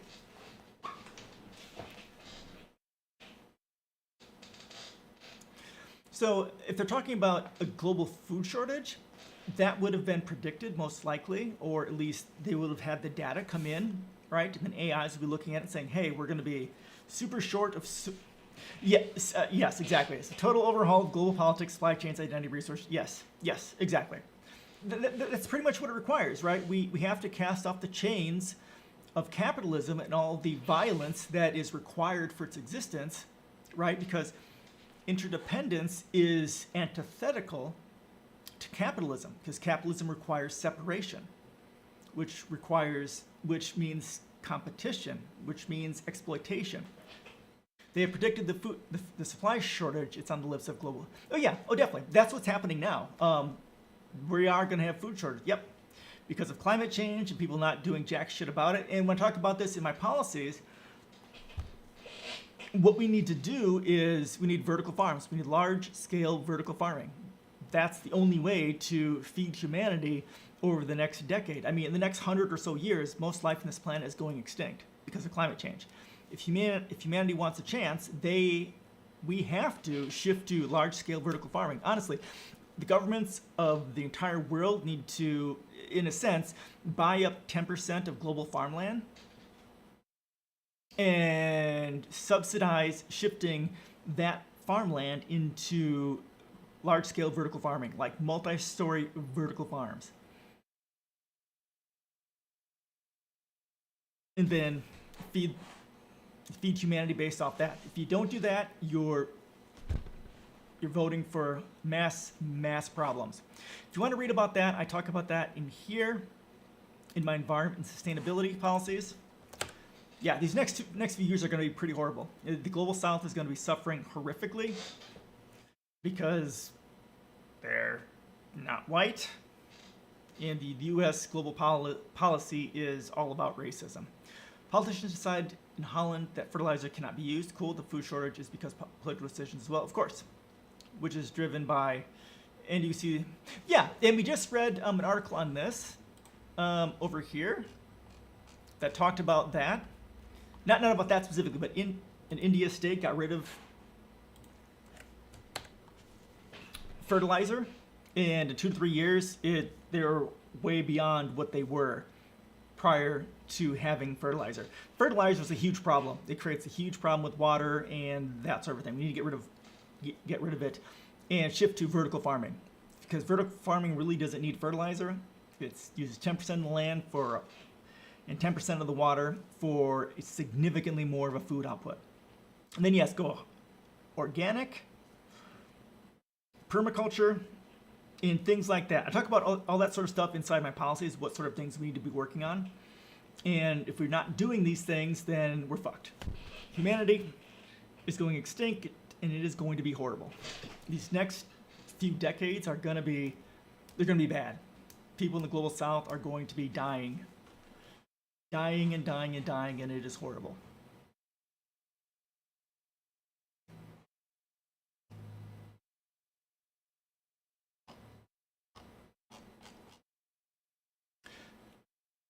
But are you ready for this? Well, it's already happening. Yeah, it's all happening now, right? We've got that, at least here in the United States, huge levels of inflation. I know there's inflation everywhere, but it's really, a lot of it, the consumer goods shouldn't really go up as much. Yes, 8 more years for the global goals for 2030. Yeah, and almost no one is meeting them. There's like 1 or 2 countries, like Finland, I think is close. There's like 1 or 2 countries in Europe that are close to meeting the Paris Agreement things, but everyone else isn't even close. And I talked about that in my policies, and I bitch about this. Okay, let's bring this up. Let me bring this up. I think it's here. If you want to solve this within a decade or two,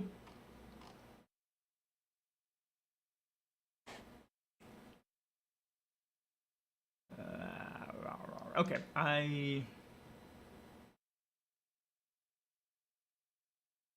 Okay, talk about this a little bit here. Let me talk about this.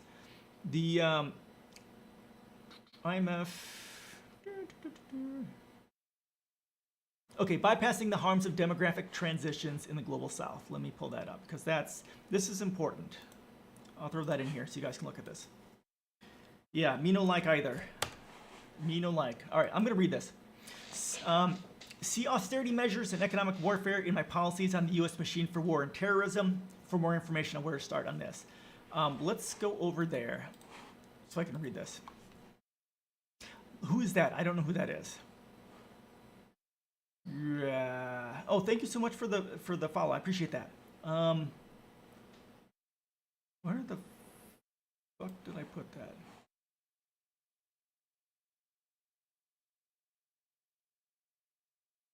Okay. Where is economic warfare? There we go. Austerity measures and economic warfare. All right, we'll start here. So I'll throw that in here.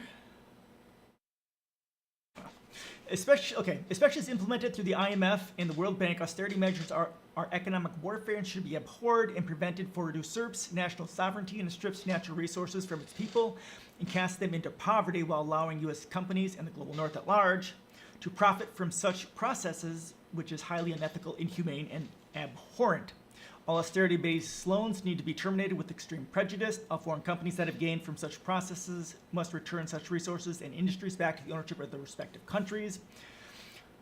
All IMF loans and other global national loans must not be based upon austerity or the subversion of sovereign resources for foreign use, but must be based upon increasing quality of life, such as reducing poverty and homelessness, and increasing education, clean water, recycling, sustainable energy. Such loans and other assistance must also meet economies for the common good values, and must allow deficit spending. Is the chairman for the European Central Bank and former IMF. Also got her hands in some whitewashing. Oh yeah, I bet. Yeah, that whole thing is fucked. So yeah, undoing the harms of the IMF and the World Bank is very important because that's basically, it's economic warfare and colonialism inflicted upon the global south. All right, so we change the way those loans are being used, or we get rid of them or make sure that if they are there, that they are there to make sure that the countries are improving the quality of life. All right. These loans from the IMF and World Bank should be made with stipulations, possibly as grants, to be used to lift these countries directly out of poverty and directly into a regenerative, open-source, circular economy through lowering inequality, by creating vast infrastructure upgrades such as housing, schools, sanitation, healthcare, family planning, etc., and shifting to sustainable energy, farming, manufacturing, smart city design, etc. So these IMF World Bank grants need to be about shifting these emerging markets directly into regenerative, open source, circular economies. The global North also needs to send reparations to the global South for over 400 years of colonialism and imperialism. The global South is not poor, and it never has been. The U.S. and other imperial powers have been absconding with their sovereign wealth, leaving these countries destitute and destroyed. We can also help to bypass some of the corruption inherent in these suffering and exploited countries through sending funds directly to the people, such as through a UBI of sorts to jumpstart economies and innovation, as well as lifting people out of poverty. Then you combine that with the National Jobs Guarantee to get people trained to do the work needed to power the transition to first world country in education, economics, infrastructure, and human rights. Another side benefit of the United States and Europe sending trillions and trillions to the global South and shifting them straight from second, third world countries to first world countries, and shifting directly to generative, open source, circular economy, sustainable energy, means they'll bypass the fossil fuel stage and be a sustainable country. Now, a byproduct of that whole process, if you look at demographic transitions, as a country goes through the stages of development, once they get to first world country status, the population starts going down. The United States, France, and other countries throughout the world are suffering from population decline. So if you want to stabilize the global population, making sure that they advance to first world status is what you need to do. All right, so I have to get going. I know it's only been just over an hour because I was having audio issues. Any last minute questions, comments, or suggestions before we call this a day? Anything? Anybody? And thank you all for the follows. Thank you all for gifting me with some of your time. I really do appreciate it. I really do appreciate it. Very, very, very much. Yes, you too. You too. Right now I'm only streaming on Saturdays from 2 o'clock U.S. Central and until 5 o'clock U.S. Central, so about 3 hours typically. Left-leaning Instaban when you ask questions. Yeah. Well, thank you. Thank you so much. Thank you, guys. I really appreciate it. Really, very have a great weekend. And you new guys, thank you so much for stopping by. Yes, and I don't mind questions. I don't mind them at all, and I'm more than happy to answer questions. That's part of one of the reasons why I stream, so I can help other people learn on the problems we have and also how to fix them. I bitch about capitalism, but I also provide solutions to it. That's what my policies are for. That's what my blog posts are about. So it's important to have that conversation to help people understand the problems and how we fix it. That's my little bit of contribution to the world to help, help people understand how to fix it. That we're all victims of a broken system, and the only way to evolve beyond it is to shift to a different system. So thank you guys all. Have a great weekend. Stay COVID-free, and hopefully we'll see you guys next week. Bye-bye.